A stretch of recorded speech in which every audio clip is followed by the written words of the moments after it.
I will teach you civics, lesson 1 of class 7. Chapter name is democracy and equality, लोकतंत्र और समानता. तो इसमें हम पढ़ने क्या वाले हैं, उन पॉइंट्स को देखते हैं. You will learn about the importance of equality in democracy. तो फर्स्टली हम लोग इस बात पर देखते हैं कि डेमोक्रेसी के अंदर समानता होना सबसे महत्वपूर्ण चीज है. अगर कोई डेमोक्रेसी है और उसमें किसी भी देश की डेमोक्रेसी है और वहाँ सभी लोगों को समान अधिकार नहीं दिया गया है तो वह एक प्योर डेमोक्रेसी कंट्री नहीं कहला सकता है. इसमें जितने भी रिलीजियन है, कोई कास्ट है, सारे डिफरेंट कास्ट, सबको एक समान अधिकार होता है, तभी वह प्योर डेमोक्रेसी कहलाता है. नेक्स्ट पॉइंट है how are leaders work to educate inequality. अब जब हमने इक्विलिटी की बात की तो इनइक्वालिटी को भी समझना होगा. तो बहुत सारे देश में जो असमानताएं हैं उन असमानताओं को समाप्त करने के लिए हमारे जो नेता थे, लीडर्स थे, उन्होंने क्या क्या काम किया, क्या क्या कदम उठाए. नेक्स्ट ऑप्शन है यूनिवर्सल एडल्ट फ्रेंचाइज. इस पॉइंट को हम ब्रीफ आगे अच्छे से समझेंगे. अभी ब्रीफली समझ लीजिए कि यूनिवर्सल एडल्ट फ्रेंचाइज वो है जिसमें कि किसी भी देश के एडल्ट नागरिक को जो 18 ईयर्स से अबव हो जाते हैं उन्हें वोट करने का, अपना रिप्रेजेंटेटिव चुनने का अधिकार होता है. नेक्स्ट पॉइंट है इनहैंसिंग ह्यूमन डिग्निटी. अब लोगों की जो एक मर्यादा होती है, प्रतिष्ठा होती है, उसको बचाने के लिए यानी उसको बरकरार रखने के लिए कौन कौन से कदम लिए गए. नेक्स्ट पॉइंट है गवर्नमेंट इनिशिएटिव. वही सरकार ने कौन कौन से कदम उठाए. Equality in other democracy. हम और भी दूसरे देश की डेमोक्रेसी के बारे में जानेंगे, लाइक अमेरिका, जैसे वहाँ पे भी ब्लैक और वाइट मूवमेंट चलता है तो वहाँ उसके बारे में जानेंगे. चैलेंज टू डेमोक्रेसी और डेमोक्रेसी की कठिनाइयाँ, उसमें क्या क्या ऐसी चीज़ें हैं जो कि चैलेंज के रूप में देखा जाता है. तो फर्स्टली हम लोग यूनिवर्सल एडल्ट फ्रेंचाइज को समझते हैं. तो पहले मैंने आपको बताया कि किसी भी कंट्री अगर वह डेमोक्रेटिक कंट्री है तो वहाँ के 18 ईयर्स एबव एडल्ट को, चाहे वो किसी भी रिलीजन से हो, किसी भी कास्ट से हो, सबको वोट करने का बराबर का अधिकार मिलता है. इसमें कोई भी न धर्म की सीमा रहती है, न जात पात की सीमा रहती है, न अमीर गरीब, कुछ नहीं. तो पहला इसका यही कदम था कि यूनिवर्सल एडल्ट फ्रेंचाइज का मेन मोटो यही है कि डेमोक्रेसी में इक्विलिटी लाना. सेकेंडली हमने देखा था कि क्या क्या स्टेप लिए गए गवर्नमेंट के द्वारा और संविधान में क्या क्या चीजें इंश्योर की गई है इक्वलिटी के लिए. तो आर्टिकल 15 में जैसा कि दिया हुआ है prohibition of discrimination on grounds of religion, race, caste, sex और प्लेस ऑफ बर्थ. तो इसमें बिल्कुल साफ मनाही है कि किसी भी व्यक्ति पे उसके जन्म के स्थान पर, उसके महिला पुरुष होने पर, उसके कास्ट पर, उसके धर्म पे, उसके रंग भेद पर, किसी भी बेस पर हम उसके साथ भेदभाव नहीं कर सकते हैं. जिसमें कुछ पॉइंट्स दिए हुए हैं आर्टिकल 15 में, वो पॉइंट्स मैं आपको बताता हूँ.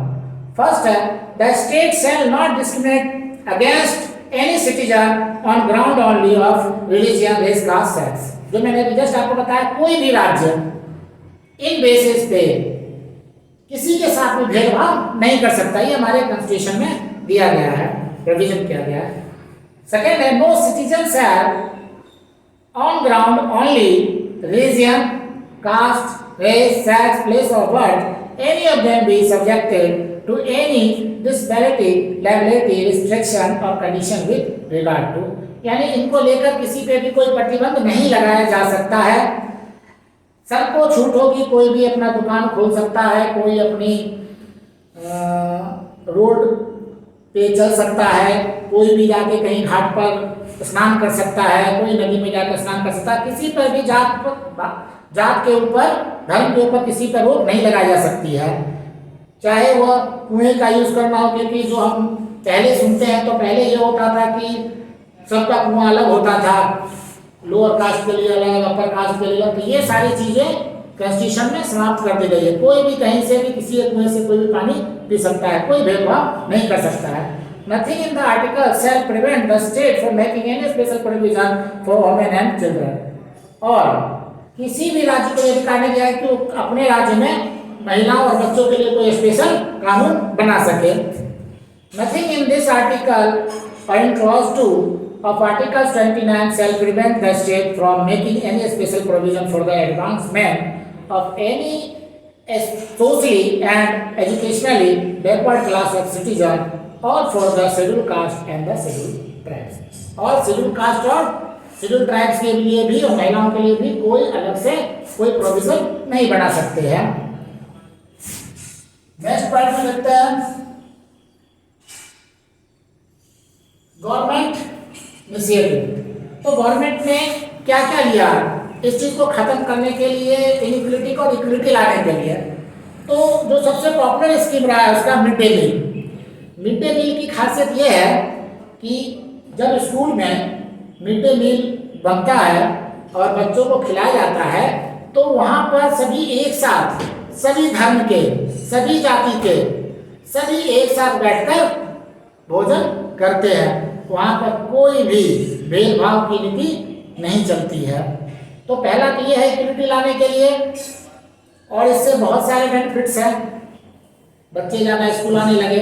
लेकिन मेन हम लोग इक्विलिटी की बात करेंगे तो इसमें मेन निकल कर आता है इक्विलिटी का कि यही सबको एक साथ खाना खिलाने, इससे लोगों में भाईचारा की भावना आती है। Equal opportunity in private school. फिर प्राइवेट स्कूल में भी जैसा दिया गया है कि गरीब बच्चों को भी एडमिशन करना है, वह 25% होता है कि उस एरिया में जिस स्कूल होता है उस स्कूल में 25% गरीब बच्चों का भी एडमिशन करना होता है, जो बिल्कुल फी देने में अनेबल है, जिनकी क्षमता नहीं है कि वह प्राइवेट स्कूल में जाके फी जमा कर सके, उनके लिए। फिर नेक्स्ट पॉइंट पे हम आते हैं इक्विलिटी इन अदर डेमोक्रेसी। तो इसमें हम देखते हैं कि जो ये कॉन्सेप्ट है इक्विलिटी का, यह जैसा दिखता है वैसा है नहीं। इसको अपनाने में बहुत, किसी भी देश को बहुत कठिनाइयाँ होती हैं।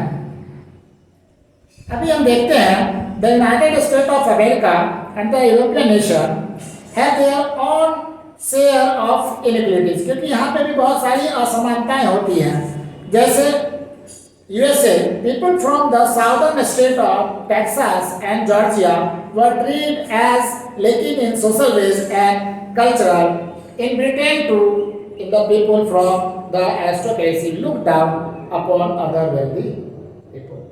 तो जो संभ्रांत परिवार के या जो ज़्यादा ऊंचे हैं कुल के, जो पादरी वर्ग है, तो जो ब्लैक लोगों को वहाँ पे ट्रीट किया जाता है कि वह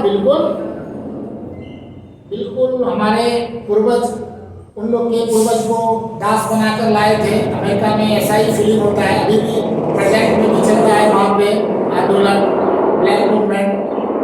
तो वहाँ पर क्या होता है कि इन लोगों के साथ बिल्कुल जैसे दास जैसा बर्ताव किया जाता है, क्योंकि उन लोग का ऐसा मानना है कि हमारे पूर्वज, तुम्हारे पूर्वज को यहाँ पर दास के रूप में, स्लेव्स के रूप में लाए थे और तुम लोग अभी भी मेरे दासी जैसे हो, जिससे कि वहाँ पे एक तरह से समानता नहीं है। इसके लिए एक महिला थी रोजा पार्क्स, जो अफ्रीकन अमेरिकन वुमन थी, उसमें 1 दिसंबर 1955 को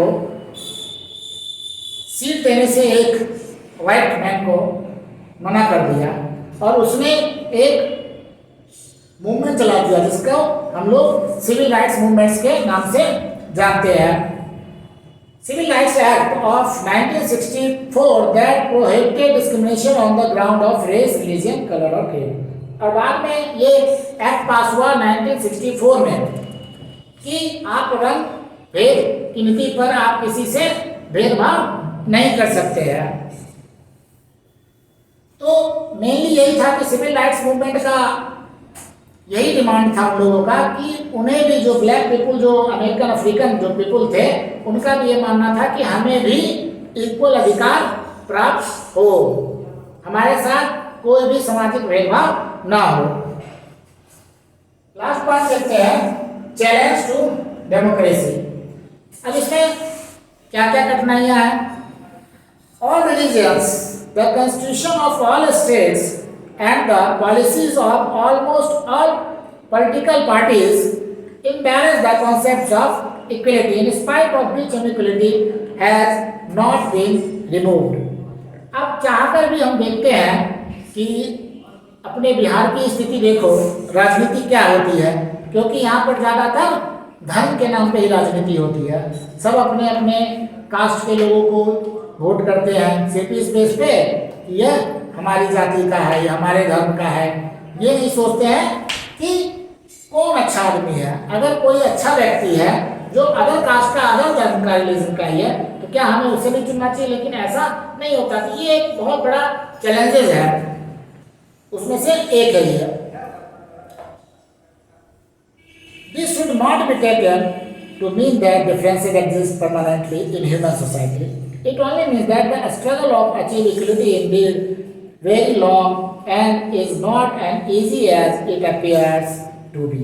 There are people and communities who always strive to achieve equality. अभी भी आप जाएंगे तो बहुत जगह बराबर के लिए अभी भी लोग लड़ रहे हैं। हर जगह जात पात, ऊंच नीच, ये सब होता रहता है।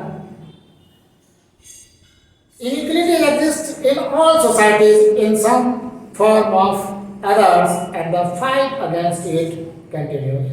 और अगर समाज में हम देखेंगे तो किसी न किसी रूप में असमानताएं चलती ही आ रही हैं और उसके खिलाफ में लोग लड़ते ही आ रहे हैं, उसके खिलाफ में आवाज़ उठाते ही आ रहे हैं। अगर आप असमानता की बात देखोगे तो एक छोटा सा एग्जाम्पल आप देखिए कि घर में बॉयज़ और गर्ल्स में असमानता होती है। बॉयज़ को फ्री होता है, गर्ल्स को उतना फ्री नहीं मिलता है जितना कि बॉयज़ को होता है। बॉयज़ को कहीं भी जा सकता है, लेट से आ सकता है, लेकिन गर्ल्स के साथ ये सब प्रोहिबिटेड होता है। तो इसके लिए भी महिलाएं आवाज़ उठाती हैं, महिलाएं भी चाहती हैं कि हम भी पुरुषों के साथ कंधे से कंधे मिलाकर योगदान दें, लेकिन ये पूरी तरीके से समाप्त अभी नहीं हुई है और इसके बारे में और भी बहुत कुछ सोचना है। जैसे बहुत सारी स्कीम चलती हैं, बेटी पढ़ाओ बेटी बचाओ, इस टाइप की जो स्कीम चलती है जिससे कि गर्ल्स को भी प्रमोट किया जाता है। तो बहुत सारी समाज में इनइक्वलिटीज़ हैं अभी भी, जो किसी न किसी रूप में हमें देखने को मिल जाती हैं। ओके।